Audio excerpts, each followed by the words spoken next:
சொல்லுங்க எனக்கு சேலம் கூட்டத்தில் உயிரிழந்த சூரஜோட உடலை போய் சந்திக்கல, உறவினர்களுக்கு யாரும் ஆறுதல் கூடல, அவங்க உறவினர்கள் வந்து அந்த பாடியை வாங்க மறுத்து இருக்காங்க. இப்போ வந்து வாங்கப்படல. சோ அதை எப்படி நீங்க பார்க்காததா ஒரு குற்றச்சாட்டு இருக்கு, அதை எப்படி பார்க்க? இல்ல, இது வந்து அடிப்படையில் திமுக வந்து இதுவே ஒரு குழப்பு. இப்படியே வந்து அரசியல் பண்ணிடலாம், மக்களை ஏமாத்திடலான்ற ஒரு நரேஷன் செட் பண்ற ஒரு மனப்போக்கு.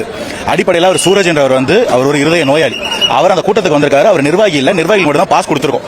பாஸ் கொடுத்தவங்களே நிறைய பேர் உள்ள வர முடியல, அவ்வளவு கூட்டம் அந்த இடத்துல. அவர் வந்து வேடிக்கை பார்க்க வந்திருக்காரு. அந்த இடத்துல அவருக்கு ஹார்ட் அட்டாக் வந்திருக்கு. அவரோட இழப்புக்கு நாங்க பெரிதும் வந்து அஞ்சலி செலுத்தி இருக்கிறோம். அதுக்கு நாங்க வந்து வருத்தம் தெரிவிச்சிருக்கோம். ஆனா இந்த இடத்துல அரசியல் காழ்ப்புணர்ச்சியின் காரணமா ஏதாவது அரசியல் பண்ண முடியுமா, தமிழக வெற்றி கழகத்தின் மேல ஏதாவது அவதூறு பரப்ப முடியுமான்ற காரணத்துல பின்னிருந்து இயக்குவது யாருன்றது நான் சொல்லி புரிய வைக்க வேண்டிய அவசியம் கிடையாது. சோ கண்டிப்பா இதோட விளைவுகள் நேர்மை என்னன்னு உங்களுக்கு நல்லா தெரியும். இருக்கிற எல்லாருக்கும் உறுதுணையா இருக்கிறது தமிழக வெற்றி கழகம். இந்த மாதிரி ஒரு நரேஷன் செட் பண்ணி தமிழக வெற்றி கழகத்துக்கு எதிராக ஒரு கதையை திருப்ப முடியும்னா அதை நம்புறதுக்கு மக்கள் இல்ல. இவங்களுக்கு அரசியல் இல்ல, இவங்களுக்கு மக்கள் மேல எந்த ஒரு அக்கறையும் கிடையாது. அதான் அண்ணன் கேட்டாரு, உங்க கட்சி கொடியை கட்ட போயிட்டு 2 பேர் கரண்ட் ஷாக் அடிச்சு இறந்திருக்காங்க. அதுக்கு துணை முதல்வர் என்ன பண்ணார்? இவர் எங்க நிர்வாகி இல்ல, இவர் இருதய நோயாளி. வெளியில வேடிக்கை பார்த்து வந்தவங்க. அந்த இழப்பை நாங்க வந்து நிஜமாவே கடலன்ஸ் கூட தெரிவிச்சிருக்கோம். அவங்களுக்கு எங்களால என்ன முடியுமோ அதை செய்வோம். ஆனா இந்த இடத்துல அரசியல் பண்ண முடியாது. எவ்வளவு ஒரு கீழ்த்தனமான மனப்போக்கு. இப்படியே பண்ணுங்க, இன்னொரு 10 நாள் பண்ணுவீங்களா பண்ணுங்க, அதுக்குள்ள கோட் ஆஃப் நைட் வந்துரும், எலெக்ஷன் வந்துரும், தீர்ப்பு மாறும். அன்னைக்கு தெரியும் நாளைக்கு தீர்ப்பு என்ன, மக்கள் மனசுல யார் இருக்கான்னு. உங்களால உங்க கதையெல்லாம் நம்மளால செல்லுபடி ஆகுதுன்னு சொல்றேன்.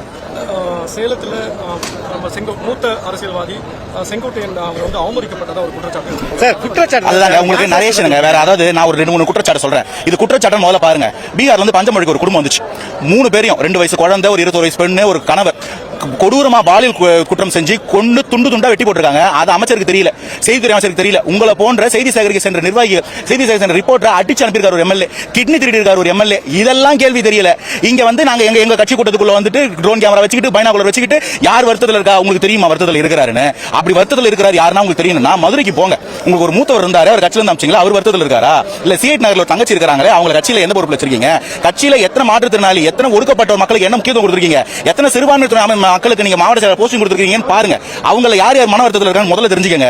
ரெண்டாவது தமிழக மக்கள் உங்களை கடைசி ஒரு தடவை நம்பி 2021 வாக்கு போட்டாங்கல்ல, அவங்க எவ்வளவு மன வருத்தத்தில் இருக்காங்க பாருங்க. தாவேக்காக்குள்ள பைக் கூட்டு கேமரா வச்சுக்கிட்டு இதை மட்டும் சொல்லிட்டு முடிஞ்சிருச்சா? பூனை கண்ணை மூடிக்கொண்டால் உலகம் உருளாது முதல்வரே, உலகம் இருண்டு விடாது, கண்ணை திறந்து பாருங்கன்னு சொல்றேன். மகளிர் உரிமை தொகை என்ற பேர்ல 5000 ரூபாய் எல்லாருக்கும் வர வைக்கப்பட்டிருக்கு. அதை எப்படி பாக்குறீங்க? இல்ல பரவாயில்ல, கண்டுபிடிச்சிருக்காங்களே. மே மாசம் வெயில் அடிக்கும்னு 2026 கண்டுபிடிச்சிருக்காரு முதல்வர். அது வரைக்கும் ரொம்ப சந்தோஷம்.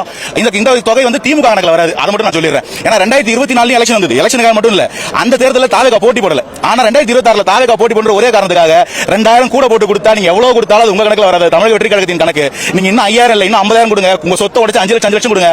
பெண்களும் மகளிரும் மொத்த வாக்கியம் தாவேகா போட போறாங்க. இளைஞர்கள் மொத்த வாக்கும் தாவேகாக்கு. விசில் சின்னத்தில் தாவேகா வெற்றி பெற்று அறுதி பெருமாடு ஆட்சி அமைக்கும்.